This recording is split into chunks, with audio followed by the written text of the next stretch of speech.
is going on, everyone? It's your guy, Cole Jackson, back here on Road Graders, powered today by BetUS, and we're going to be diving into what is probably one of the weirdest themes, and I didn't think I'd be talking about the Baltimore Ravens onside kick failures. One of these weird things, they gave up 2 so far this year. There were only been 2 allowed this year, both given up by the Ravens. There was only 2 allowed last year, 1 given up by the Ravens. So 3 of the 4 recovered onside kicks in the last 2 years recovered by the Baltimore Ravens. If you guys are learning about some special teams, do me a favor, hit that like button, hit subscribe if you're new here, drop a comment down below, let me know what you guys think. Before we jump into it, lines are up for this Sunday. Ravens at Browns. The Ravens have opened as 9.5 favorites. I'm asking you guys, are you going to take that 9.5 or is that too big? Personally, I'm taking it. You can go over to BetUS, use promo code YouTube150, get 150% deposit match, 125% on your next 2 deposits up to $2,000. More money, bigger bets. Go get it. So here we're going to start, just kind of there's more nuance to this than what I'm about to say, but generally speaking, there's 2 types of onside kicks. You're going to get what I would call a pop-up, and that's what is going to happen on this attempt, where the kicker is trying to basically skip it. So it's going to skip, and then on that second one, it wants to pop it up. And that's where the gunners here can get after it. So that's kind of your general pop-up, and then you're going to get the low squibblers where they're trying to kick at your front line, and they're just going to kick kind of that low squib and try and basically bounce it off someone's chest and allow these guys here who are going to be attacking. And so when I'm saying I'm going to call Zay Flowers here the hands man, just because I lack of a better term. And then you got a hands man and Tylan Wallace on the opposite side. And then this will be what I refer to as the front line. And so just for who I'm identifying, so you're going to have, that's Kyle Hamilton, that's Trenton Simpson, and that's Charlie Kolar. Justice Hill is back here, and then you got Tylan Wallace on the opposite side. So just generally speaking, those are kind of the 2 main types of onsides you're going to see. So on this one, this is the one that the Bucs did recover. You're going to see it's going to be bounce, and then on that second bounce, it's the pop. And so the question is, what happened, right? So what I'd like to see, it's when I'm the front line, and this is how I'd coach it, the front line has 2 responsibilities. They need to read the ball first, because if it's going to be a low squibbler or it's going to be kicked right at them, they may have to hop on it. So they have to read the ball. If it's going to pop up like it did there, the second job that is theirs is to attack. And so they want to get out, and you're going to see a little bit, Kyle Hamilton does it. So you see how Kyle Hamilton, let's do this a little slower. So Kyle Hamilton's going to read the ball, and you see right there's that hesitation. Read the ball. Once he sees it's going to pop and it's not coming to him, he's already upfield attacking. Now, because of the bounce, and this is one thing I want to be clear about, this was one of the nicest onside kicks I've ever seen. So this is the hesitation it forces here from these 2. They're still reading the ball. They're not attacking upfield. And then when it takes that bounce, Zay sits back, right? Zay's not attacking the ball. You can see the hesitation right there. So it's going to bounce up. Zay's going to hesitate, and we'll see it a little bit better from the other angle. But that's essentially what happened. So there's kind of 2 fundamental issues. The front line, as you'll see here, didn't attack, and Zay Flowers didn't attack the ball. See right there on the second bounce up, and that creates the numbers game, because there's always going to be an inherent numbers game. You have basically 2 guys on the far left side.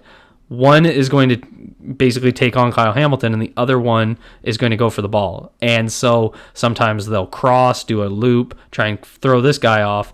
But generally speaking, and all that happens here is the looper just goes for the ball, and he gets in front of Zay Flowers. So Zay Flowers has to attack the ball. We need that front line to attack their guys, because, 41 right here almost gets it, right? Because Trent Simpson comes off it late. So 2 kind of fundamental problems there, but Zay Flowers not going at the ball. One of the things I'm going to talk about is, and John Harbaugh announced it on Wednesday, they're going to be looking at different personnel on the hands team, and I personally think it'd be better to have a guy like Isaiah Likely, who can play above the rim, attack the ball, play more physical, than Zay Flowers, who's just not a contested catch guy. He's 5'9". He does have hops, but he's not that get up and high point the ball type guy.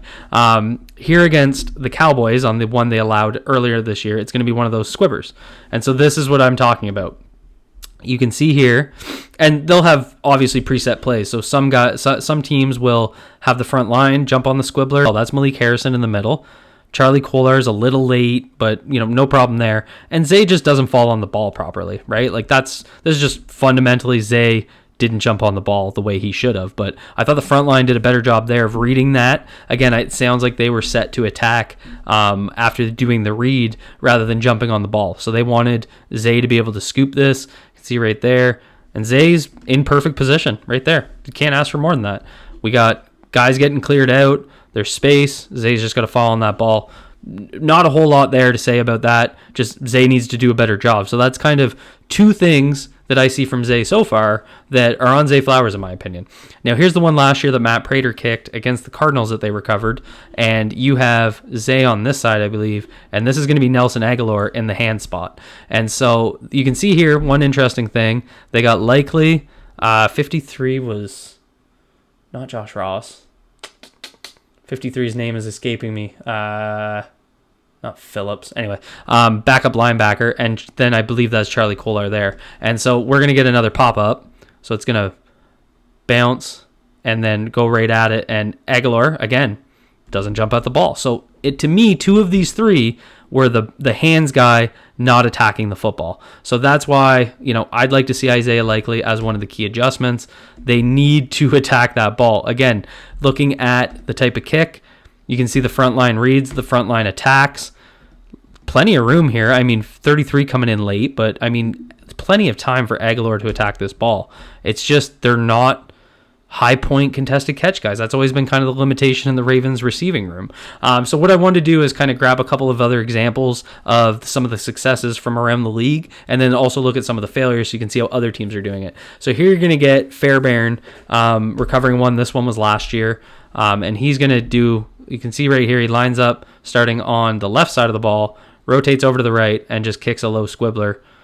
And you can see right there. So interesting alignment point here. They have 4 up, but no one back. And so I'm not sure, like the big thing about this new kickoff rule is they can only do onside kicks in the fourth quarter. You have to be the trailing team, and you have to declare that it's going to be an onside kick. So this could have been, not a hands team situation. You do have a tight end here, so maybe this is at the end of the game, and they just didn't have a backup guy. And so as they switch and kick that low squibbler, they just don't attack the ball. So again, it's kind of like that second Dallas Cowboys example where Zay just needs to attack the ball, right? He needs to fall on the low squibbler.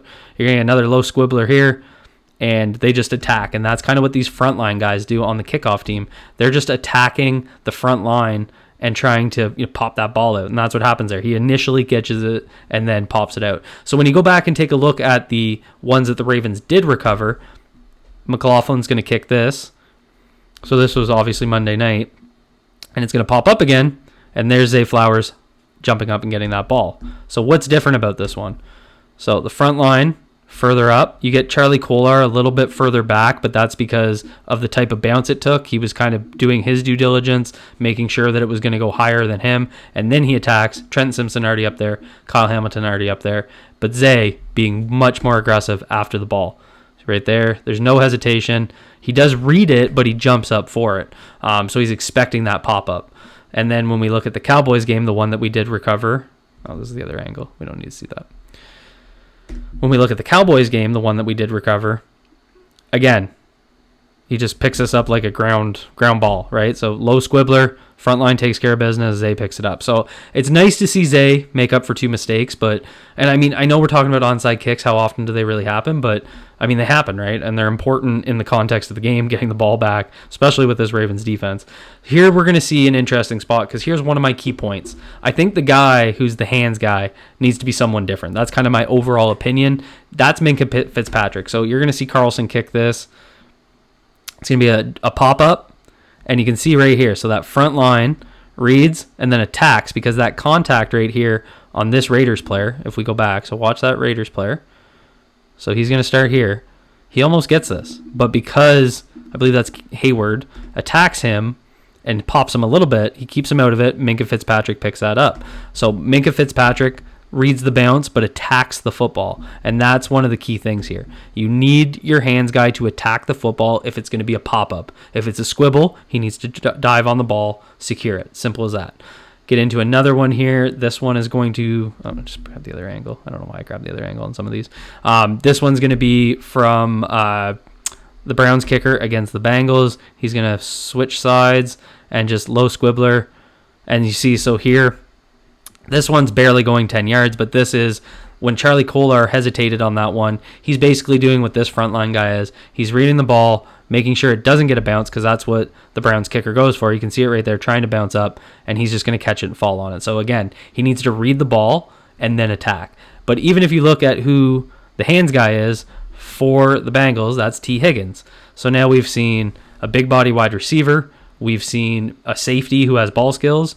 And then when we get into the Chargers here recovering one, they have their tight end Will Disley on this side.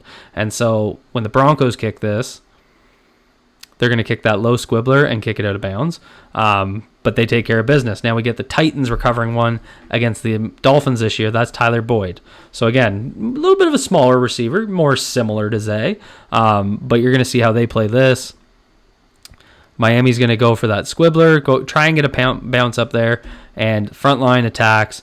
Tyler Boyd attacks the football. Look where he starts. He's going to start this back near the 50. As that ball comes, look at him moving forward. And so he's got that guy at the back, right? So he can attack the football. And so that's what you need from that. Here against the Packers, we got Romeo Doubs over here, and we got Jaden Reed, 2 receivers. We're going to kick this one, and it's going to be, again, that front guy in the Charlie Agholor spot is going to see this kick short. It's going to bounce up, and he's just going to attack the football. So just good work there again on the front line. We're going to get the Bengals kicking one. This one's interesting. So they got Terry McLaurin here as the recover guy, the hands guy. This is going to be, let me see who rotates. So you're going to see the Bengals kicker is going to switch sides and kick it this way. They don't have a hands guy. So watch the formation of the commander shift. See Zacchaeus? So that's Zacchaeus, who I would say is the most similar to Zay Flowers, stepping up. But look at him attack that ball. He attacks that ball and gets hit. So as the kicker switches aside, it's a pop-up, but Zacchaeus attacks that football. It's shorter. It's not as good of a kick as the Bucs kicker, but seeing him attack it is what I wanted to see out of Zay Flowers. That's kind of my overall point that I wanted to take away from this. And then against the Bucs, we got Mike Evans on one side, Chris Godwin. Again, just different types of players. And they're just going to go for the low Squibbler, switch sides again here. And Trey Palmer at the front there just falls on it as the frontline guy. So overall, that's kind of how other teams have taken care of it. I do think one of the fundamental fixes to this is getting a guy like, I think Isaiah Likely is my go-to. I'd put him out there as the hands guy, the high point guy, and then put someone else in that front line. No disrespect to Zay Flowers. I just don't think this is his game, and it feels weird to be talking about this. You know, it's kind of a surprising content video, but it could be very important. This could impact us in a playoff game. The Ravens are going to be expected to be up in some of these games, and when there's comebacks against this defense, the onside kick might become very important. A play that, you know, the percentages, you know, they're usually only recovered like between 4 and 6% in a total NFL season, and the Ravens have allowed 50%. And if you look at the last year as well, it's like 68% because they did recover one. So, you know, it's concerning trend. So something that they need to take care of and take a look at. So that's all I have for you guys. If you guys enjoyed this content, a little bit different, do me a favor, hit that like button so I know you enjoyed it. Hit that subscribe button if you're new here. Drop a comment down below. Let me know what you guys think. And thank you to BetUS for sponsoring this video.